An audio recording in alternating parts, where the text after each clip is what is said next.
Okay, so welcome back to another episode of The Shack Show, which I guess is what we're calling it right now. But in this episode, I wanted to talk about fishing with metal lip swimmers. And if you guys don't know, metal lips are probably one of my favorite nighttime lures of all time. I fish them all, like, if I'm fishing anything at night, it's gonna 90% of the time be a metal lip of some sort. And the reason for that is I believe that metal lips are probably the best big bass plugs for nighttime fishing, period.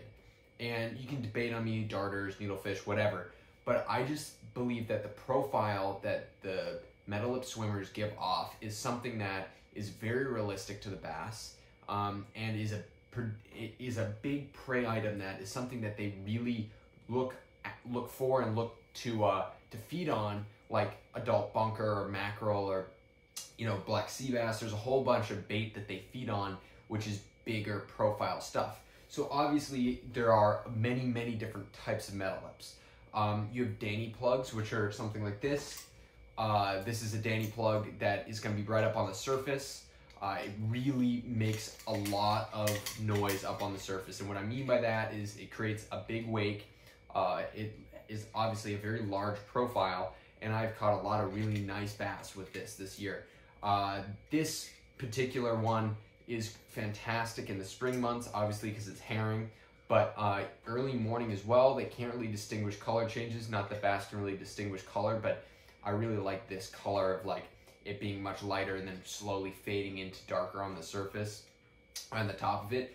And Danny plugs have this lackadaisical movement where they almost roll side to side from the belly of the plug, and it looks like an injured bait fish on the surface. If you've ever live lined mackerel or bunker, when they're up on the surface, they create these V wakes and they look like a Danny plug, or the Danny plug mimics what they look like injured and up on the surface perfectly.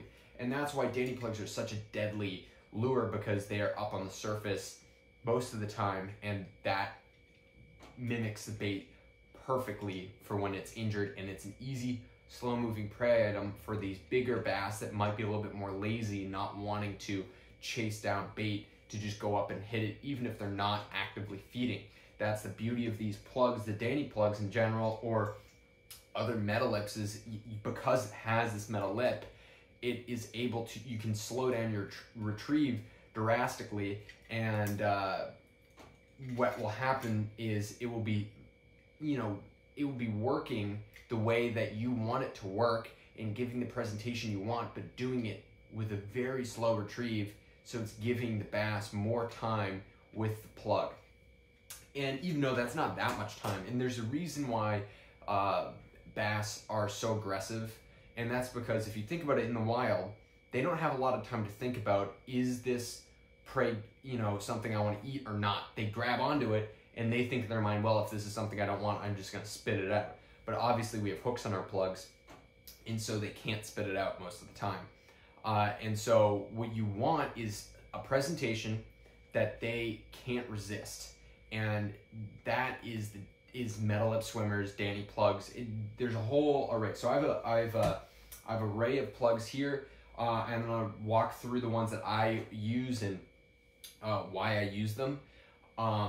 And I think that, we started with this Danny plug here, and Danny plugs are super powerful. And I really like Danny plugs in the spring.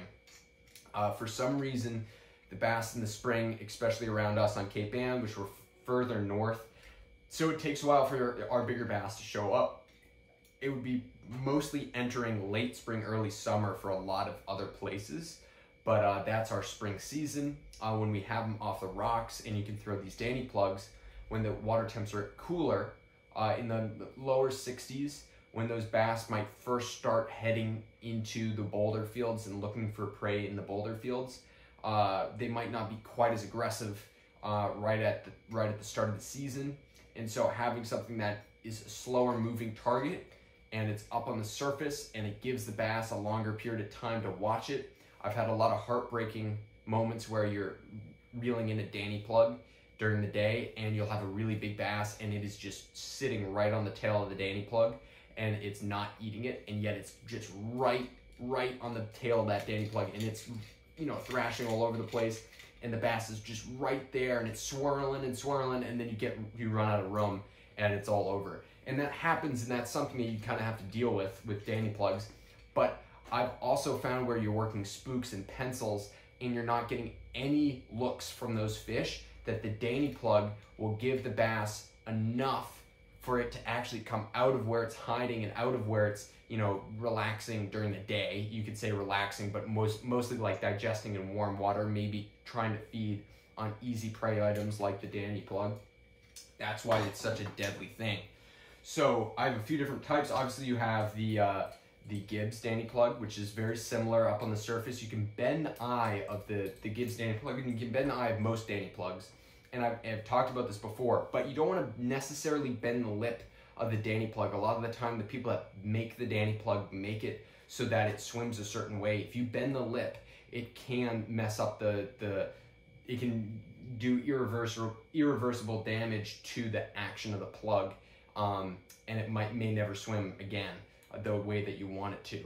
So bending the eye up is going to make it swim down, and bending the eye down is going to make it swim up. And that's a way that you can mess with your depths and how high up in the water column your Danny plugs are swimming. My favorite Danny plug to do that with is this skinny Danny plug. For some reason, there was a time period last year where these thinner profiles, and maybe it's just because bunker are a thinner profile fish when a bass is looking at it from beneath it, but for some reason, hopefully I don't hook myself, for some reason, you know, when the bass is looking on it straight on, that mimicked their prey item perfectly, which was adult bunker at the time, and they really liked the skinny Danny plug. I was getting them on during the day on this, and then at night I would bend the eye so it would go deeper into the water, and I was getting a lot of fish on this Danny plug, and not as many on even bigger Danny plugs and smaller ones. This was, you know, a relatively small one, but it just worked unbelievably, and I caught so many bass on this, and it's like, for some reason, the profile of this thinner Danny plug was just exactly what those bass wanted. So you have these three here, which are more traditional, what I would call more traditional Danny plug. They have that, you know, the same similar shape to them. They're pretty traditional as far as Danny plugs go. Then you get into these more, you know, round Danny plugs, and there's different names for these, like specific names for these, which we won't get into right now. But the profile is everything. So something like this, which obviously can mimic a bunker, but can also mimic a black sea bass, a lobster, something that is a bigger, wider profile.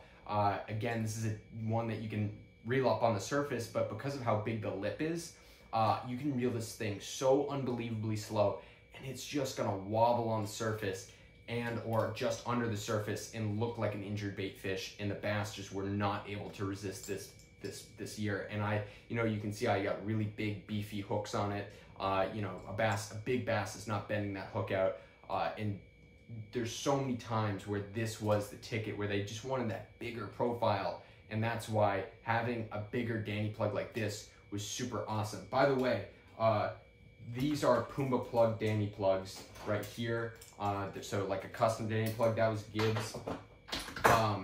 That I don't use. I really like the Puma plugs. I haven't used this actually in a few years, but they all do pretty much the same action, where you can have them do that tighter wobble, and it's going to be up or down on the surface of the water, and it's not really doing anything crazy.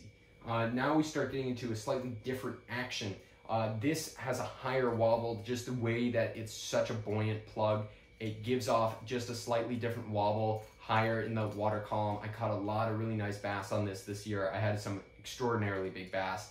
Again, this was one of those plugs that, you know, just mimicked the adult bunker perfectly, and I had bass falling it right up to the rock a few times that were easy 25, 30 pound fish. So some heartbreaking moments with this plug. But again, these are more traditional Danny plugs. You can reel them up on the surface. This one in particular is great when it's calmer out. Has a very wide profile to it, and that mimics a lot of those bait fish that the bass are feeding on. Now we get into something that I did extremely well on this year, and that was this is a prototype that I'm working on right now with Puma plugs of a deep diving metal lip.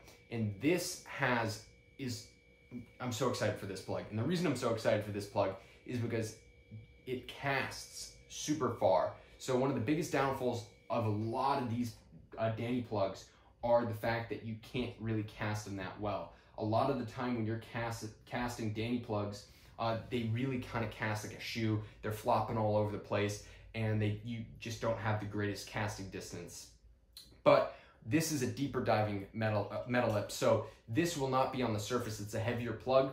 It casts really well because of the shape of it, but it's going to dive down. This will dive down 6, and depending on how far you want it to dive, you can let it sink, because this is a sinking one. At the moment in particular, this is a sinking one. There's a lot of different types of Danny plugs like this, deeper diving Danny plugs, that are amazing, where you can reel it slower and they will sink down, or faster, and they'll sink down, they'll dig deeper and deeper into the water and go further down. Or you can have ones that are weighted like this, that you can actually have drop in the water column, and when you reel it, it's going to maintain the depth that you had it at when it was sinking. And then the other awesome part about this is, because of the profile and the shape of it and the slant on the nose, it not only has this wobble, which is not a wobble, but more of a swimming action, but it rotates from the middle of the plug, which makes it have a very unique action that you don't get from a lot of other like minnow plugs, like an SP minnow, for example, which would start the wobble at the nose of the plug. It has a very unique swimming action that's super realistic because of the slant and the way it swims. But the thing that makes it very interesting is it's almost like a metal lip darter, because this will have this slow, I guess you'd be able to see it best straight on, as a slow wobble to it. So during the swimming, even though it's going to continue to swim, it's going to start riding side to side as well. So it's going to have this wider sweep, and it looks like the bait, or the plug, it looks like the plug is swimming back and forth like that. Very similar to like a Super Strike darter, for example. And I caught so many really solid fish on this. And a lot of people don't use metal lips when you get big surf. My favorite time to throw metal lips is when there's really big surf, because of the metal lip on the plug. It will actually dive down into that white water, into that really turbulent water, and below where the bass are going to be, hanging out below all that turbulent water. That's the beauty of Danny plugs, where things like darters, you can have a lot harder time digging them into that turbulent water. A lot of the time you'll have Danny plugs that will just dive right underneath that turbulent water, and that is huge, huge thing. This is another deeper diving Danny plug. This is not going to be on the surface. This does a very similar thing and has a bunker-like profile to it. It swims back and forth like this in the water. It looks very similar to bunker, and when there are bunker around, just a very plain action, the profile and the swimming of it. When there's super big waves out, this is great because it can dive down in there, and it's going to swim back and forth. It's going to mimic a bunker in that profile that the bass are looking for, and it crushes. So that's similar to a deeper diving Danny plug, but also has that profile that you really want for metal lip. And then the last one I'm going to show you is this smaller deep diving Danny plug. It has the slant on its head. This one will actually swim side to side, mostly with very subtle wobbling side to side like this. Great when there's peanut bunker around. It's a fantastic one in the fall. Okay, so now I talked about like the plugs that the metal lips that I use a lot of the time. I want to kind of talk about like the retrieve speed. So when you're retrieving a Danny plug, you're reeling your reel pretty slowly. You can end up reeling it really slowly like this, or you can speed that up and reel faster depending on what you're using. If you're using something with a really big lip like this, all you have to do is reel extremely slowly. And depending on the waves or the current, that's going to affect whether or not you want to speed up your retrieve or slow it down. If there's a lot of waves and a lot of current and you're having a hard time just maintaining tension, I always say when I'm teaching people how to use these, you just want to maintain tension to a Danny plug like this, because if you reel too fast, you're gonna reel the action out of the plug. There's a sweet spot where you reel slow enough that you're just maintaining action. It has that subtle, wobble movement to it, and that's what you're looking for in the plug. That's what you want. You want it to have that subtle wobbling action in it, but not burning it, not reeling it too fast. And there's also no extra added action to it. The plug does all the work. Other than reeling it, that's all you have to do. Sometimes if I want it at a steeper angle, I'll put my rod tip pointing down towards the water, but most of the time I just have straight between my legs and I retrieve it with the ability to do a good hook set. So my rod's not at a high angle like I'm eeling, it's at a more of a lower angle like I'd be using like a bucktail or a jig when I'm reeling this, just so that I can get a good hook set on the fish as well. Now, for a plug like this, which is much thinner, has a smaller lip to it, you can reel this faster. It's also a sinking one. You can reel this faster and it's gonna take less of the swimming motion out of it, and it's gonna have more of this wobbling action to it. And sometimes you can reel it really slowly and then speed up your retrieve for a few cranks, and what that's gonna do is it's gonna wobble like this, and then it's gonna shoot out in front, shoot out away from the fish and swing back and forth. And for whatever reason, you'd imagine that the bass is gonna think that the bait's getting away from it, and just doing that subtle speed, like speeding up in your retrieve, is gonna trigger that bass to eat it if it's just following right behind it.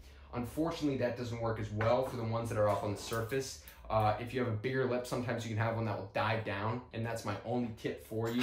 Like if this was up on the surface and it was wobbling around on the surface and there was a big bass following it in, right at the end, I might just try to dig it down in, and maybe you'll trigger that reaction strike right at the end of your retrieve, and that bass will eat it. That's probably your best hope to get a bass to eat one that's on the surface during the day and it's just following it and not actually grabbing on to your plug. So that's the reason why I like these so much, because number one, they just mimic big bait fish that a lot of the time the bigger bass are looking for that one prey item a night that they're really going to feed on. Obviously, if they have the opportunity, they'll eat more, but a lot of the time during the summer, they're just trying to find one big prey for them to feed on, and then they can go relax in the current and not really feed the rest of the night. And so if you can give them that one prey item they're looking for and do it in a way where it's a slow, methodical speed to it, so that it gives the bass a longer period of time to have it in its strike zone. That's why Danny plugs are so deadly. That's the same reason why a lot of the time bucktails are so deadly, because they're down in that strike zone and they float by the bass. And that is the same thing that the Danny plugs do, but it does it in a way where it takes it to the next level, because it has amazing action to it and it has the correct profile. And that's why people were catching world records on this plug, because it is that good, and it can trick even the biggest bass into hitting it. So that's another, and that's why I really like Danny plugs, because they're just such an awesome plug, and I've caught a lot of really big bass on it. Some of my biggest bass ever have come on Danny plugs. They just seem to really work, and they're just my favorite like nighttime metal lip, and probably the MVP for me this season.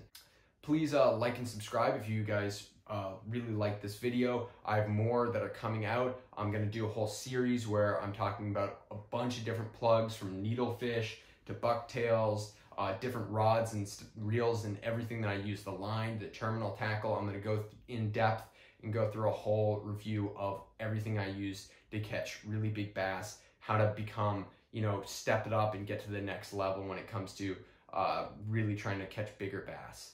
So thank you guys for watching, and I'll see you next time.